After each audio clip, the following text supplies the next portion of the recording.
प्यारे विद्यार्थियों, नमस्कार। बीएससी सेकेंड ईयर के सेकंड पेपर में आज हमारा टॉपिक है दृढ़ोत्तक यानी स्क्लेरेन कायमा। विद्यार्थियों, पिछले कुछ वीडियो में हम ऊतक के बारे में अध्ययन कर रहे हैं। ऊतक में भी हम सरल ऊतक के बारे में अध्ययन कर रहे हैं। हमने मृदूतक, स्थूल कोणोत्तक के बारे में अध्ययन किया, यानी पैरेन्काइमा और कोलेनकाइमा के बारे में। आज हमारा टॉपिक है दृढ़ोत्तक। सरल ऊतकों का यह तीसरा ऊतक है और बीएससी सेकेंड ईयर के पेपर सेकंड का ये टॉपिक है। तो आइए जानें दृढ़ोत्तक या स्क्लेरेन्काइमा के बारे में। विद्यार्थियों, दृढ़ोत्तक शब्द की उत्पत्ति ग्रीक भाषा के एक शब्द स्क्लेरोस यानी दृढ़ या मजबूत से हुई है। जैसा कि नाम से ही स्पष्ट होता है, दृढ़ोत्तक कोशिकाओं की कोशिका भित्ति अत्यंत सख्त, मोटी एवं मजबूत होती है। इनकी भित्ति पर लिग्निन जैसे स्थूलन पदार्थों का जमाव इतना अधिक होता है कि यह कोशिका गुहा को पूर्णतः अवरुद्ध कर लेते हैं एवं कोशिका गुहा अत्यंत सैकड़ी हो जाती है। जीवद्रव्य पूरी तरह समाप्त हो जाता है, जिसके परिणाम स्वरूप ये कोशिकाएं मृत हो जाती हैं। यानी दृढ़ोत्तक कोशिकाओं की जो विशेषता है वो ये है विद्यार्थियों कि इनकी कोशिकाएं पूरी तरह मृत होती हैं। दृढ़ोत्तक कोशिकाएं प्राय बहुत लंबी, सक्रिय व दोनों सिरों पर नुकीली होती हैं। इनकी कोशिका भित्ति मोटी तथा लिग्निन युक्त होती है तथा भित्ति में अनेक सरल गर्त पाए जाते हैं।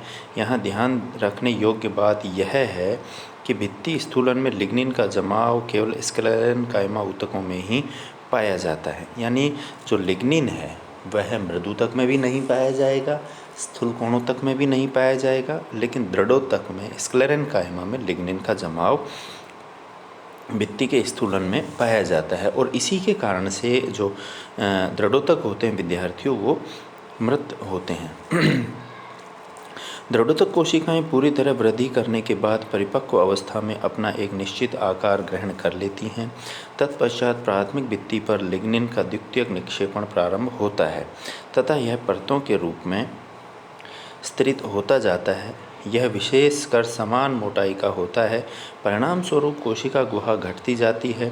लिग्निन जल के प्रति अपारगम्य होता है। निक्षेपण के कारण बढ़ते हुए जलाभाव के द्वारा कोशिका द्रव्य मृत हो जाता है। अतः दृढ़ोत्तक की कोशिकाएं पूर्णतः परिपक्व अवस्था में मृत एवं निर्जीव होती हैं।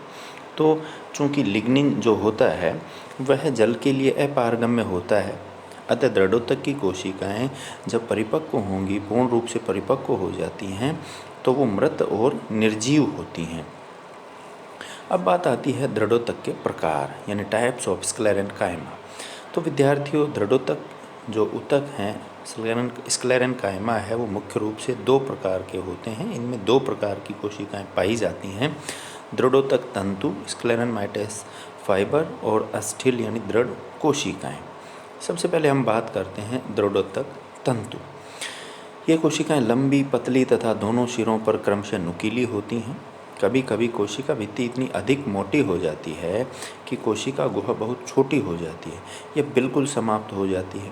कोशिका भित्ति में छोटे छोटे गोल तथा सरल गर्त पाए जाते हैं। दृढ़ोत्तक तंतुओं की लंबाई 1 से 3 mm तक होती है, परंतु जूट कॉर्कोरस कैप्सुलेरिस तथा बोहमेरिया में तंतुओं की लंबाई 20 से 550 mm तक हो सकती है।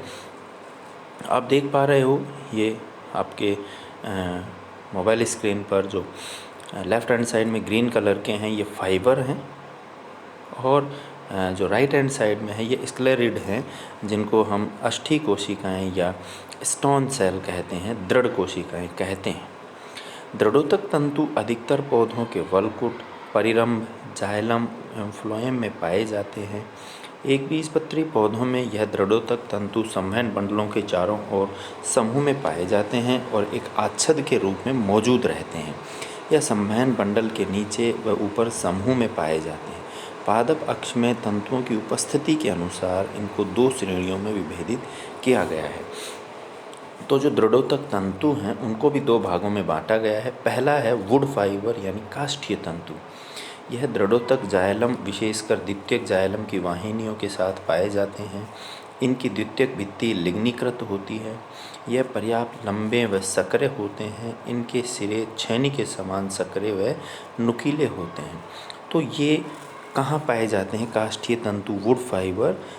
सेकेंडरी जाइलम में वाहिनियों के साथ पाए जाते हैं और लंबे और संकरे होते हैं और द्वितीयक भित्ति लिग्नीकृत होती है। दूसरे प्रकार के जो हैं रेशे विद्यार्थियों, उनको फ्लोएम रेशे, यह बास्ट फाइबर कहते हैं।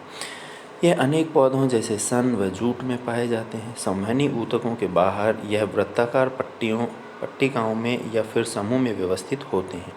इनकी उत्पत्ति प्राथमिक फ्लोएम कोशिकाओं से होती है। इनको परिरंभ तंतु यानी पेरिसाइक्लिक फाइबर भी कहते हैं। यह तंतु लंबे अपेक्षाकृत कोमल और अधिक नुकीले सिरे के होने से अपने नुकीले सिरों द्वारा संलग्न तंतुओं के बीच मजबूती से फंसे रहते हैं। इनको पृथक करना अत्यंत कठिन होता है तथा पूरी पट्टिका के तंतु केवल एक साथ समूह में ही पृथक किए जा सकते हैं। इन तंतुओं का उपयोग रस्सी, बोरे, चटाइयाँ, सुतली आदि मानोपयोगी एवं आर्थिक महत्व की वस्तुओं के बनाने में किया जाता है। तो जो फ्लोएम रेशे हैं वो सन और जूट में पाए जाते हैं और संवहनी ऊतकों फ्लोएम के अलावा ये पेरिसाइकिल में भी पाए जाते हैं, इसलिए इनको पेरिसाइक्लिक परिरंभ तंतु भी कहते हैं। तो इस प्रकार से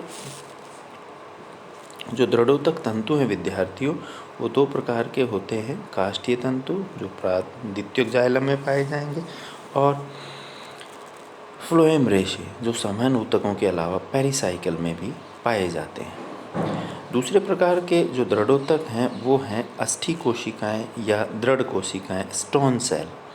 विद्यार्थियों, स्टोन सेल जो होती हैं वो थोड़ी, आप देख पा रहे हो चित्र में, अधिक लंबी नहीं होती हैं। इनको अस्थिल कोशिकाएं, स्टोन सेल या दृढ़क भी कहते हैं। यह कोशिकाएं पौधों में सामान्य एवं व्यापक रूप से पाई जाती हैं। इनकी द्वितीयक भित्ति अत्यधिक मोटी होती है। कोशिका गुहा संकरी व आयतन में बहुत कम होती है। नाशपाती के गूदे की समव्यासी अस्थिल कोशिकाओं को समव्यासी दृढ़क यानी ब्रैकी स्क्लेरिड, नारियल की कठोर अंतःफल भित्ति की छड़ाकार या स्तंभाकार कोशिकाओं को गुरु दृढ़ोतक मैक्रोस्क्लेरिड कहते हैं, जबकि मटर की बाह्य चोल में मिलने वाली खंभाकार दृढ़ कोशिकाओं को अस्थि दृढ़क ऑस्टियोस्क्लेरिड कहते हैं।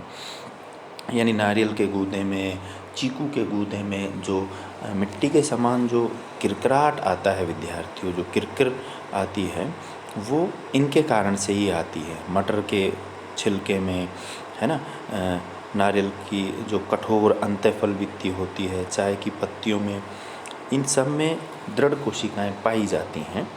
चाय की पत्तियों में उपस्थित ताराकार अस्थिल कोशिकाओं को ताराकृति दृढ़क एस्ट्रोस्क्लेरिड कहते हैं। वहीं दूसरी ओर जैतून की पर्ण के शाखित रोम सदृश दृढ़क को तंतुमय दृढ़क कहते हैं।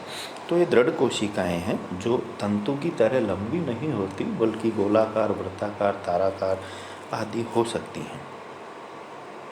अब बात आती है वितरण के, डिस्ट्रीब्यूशन की। स्क्लेरिड विभिन्न पौधों के शरीर में अलग अलग हिस्सों में पाए जाते हैं, प्राय सभी अंगों में, परंतु विशेषकर पत्तियों में यह एकल या समूह के रूप में पाए जाते हैं। एकल स्क्लेरिड को इडियोब्लास्ट कहते हैं। यह प्याज की बाह्य त्वचा हो या कि भरण ऊतक तथा मध्योतक में इधर उधर बिखरे हुए या शिराओं के अंतिम सिरों पर पाए जाते हैं। अनेक अस्थिल फलों की कठोर फल भित्ति तथा कठोर बीजों या बाह्य चोल स्क्लेरिड कोशिकाओं की परतों का बना होता है। फलों के गूदे में उपस्थित एकल स्क्लेरिड को ग्रिट कोशिकाएं भी कहते हैं, जैसे नाशपाती। तो नाशपाती में जो जब अपन खाते हैं और बीच बीच में थोड़ा जो कठोर उसके गूदे में जो भाग होता है वो असल में ग्रिट कोशिकाएं होती हैं। फलों में जो गूदे में उपस्थित स्क्लेरिड होते हैं उन्हीं को ग्रिट कोशिकाएं कहते हैं। तो यह काफ़ी महत्वपूर्ण बात है। अब बात आती है दृढ़ोतक के कार्य, फंक्शन ऑफ स्क्लेरेन्काइमा। दृढ़ोतकी तंतुओं का प्रमुख कार्य पौधों के विभिन्न अंगों को यांत्रिक दृढ़ता, मैकेनिकल स्ट्रेंथ प्रदान करने का होता है, जिससे पौधे दबाव व खिंचाव आदि को सहन कर सकें। एक बीजपत्री में उपयोगी दृढ़ोतक तंतु उनकी पत्तियों से प्राप्त होते हैं। इनकी लिग्नीकृत भित्ति अपेक्षाकृत अधिक मोटी होने से यह बास्ट तंतुओं की तुलना में छोटे, अधिक खुरदरे एवं कड़े होते हैं। इन्हें कठोर तंतु कहते हैं। मनीला हेम्प जैसे मोज़ा टेक्सटिलिस तथा अगेव इसके उपयुक्त उदाहरण हैं। यह मोटे रस्से, चटाई, कागज़ बनाने, वस्त्र उद्योग में प्रयुक्त किए जाते हैं। स्क्लेरिड कोशिकाएं पौधों की यांत्रिक दृढ़ता प्रदान करने वाले प्रमुख ऊतक हैं। यह वायु के वेग तथा गुरुत्वाकर्षण इत्यादि के बल के विरुद्ध प्रतिरोध उत्पन्न करते हैं। बीज एवं फलों के आवरणों में दृढ़ कोशिकाएं बहुतायत में पाई जाती हैं तथा ये आंतरिक संरचनाओं की रक्षा करती हैं। अब बात आती है difference between collenchyma and sclerenchyma, यानी दृढ़ोतक और स्थूल कोणोतक में क्या अंतर है। तो विद्यार्थियों, स्थूल कोणोतक जीवित कोशिकाएं होती हैं, जबकि दृढ़ोतक मृत कोशिकाएं होती हैं। स्थूल कोणोतक की कोशिका भित्ति पैक्टिन द्वारा अनियमित रूप से स्थूलित होती है। वहाँ पर तो कोनों पर ही पाया जाएगा और लिग्निन नहीं पाया जाएगा, जबकि दृढ़ोतक में लिग्निन द्वारा नियमित रूप से स्थूल होती है। कोशिका भित्ति में लिग्निन केवल दृढ़ोतक में ही पाया जाता है।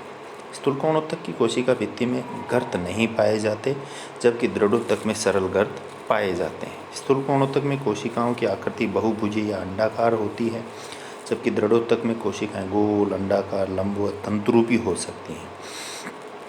स्थूल कोणोतक अधिकांशतः द्विबीजपत्री पौधों के तने की अधोत्वचा हाइपोडर्मिस में पाई जाती हैं, जबकि दृढ़ोतक पादप के सभी भागों में पाई जाती हैं। और अंतिम इनमें अंतर है, स्थूल कोणोतक कोशिकाओं के कोणों पर भित्ति स्थूलन के कारण यह पादप अंग का यांत्रिक दृढ़ता के साथ साथ लचीलापन भी प्रदान करते हैं। यानी दृढ़ता तो प्रदान करेंगे ही, साथ में लचीलापन भी प्रदान करेंगे स्थूल कोणोतक। जबकि दृढ़ोतक, चूँकि कोशिका भित्तियाँ समान रूप से चारों ओर लिग्निन द्वारा स्थूलित होती हैं, अतः यह पादप को केवल यांत्रिक दृढ़ता और शक्ति प्रदान करता है, लचीलापन प्रदान नहीं करता है। तो विद्यार्थियों, आशा है आपको ये वीडियो पसंद आया होगा। आज के लिए इतना ही। अगले वीडियो में हम एक नया टॉपिक लेके आएंगे। तब तक सुरक्षित रहें। धन्यवाद।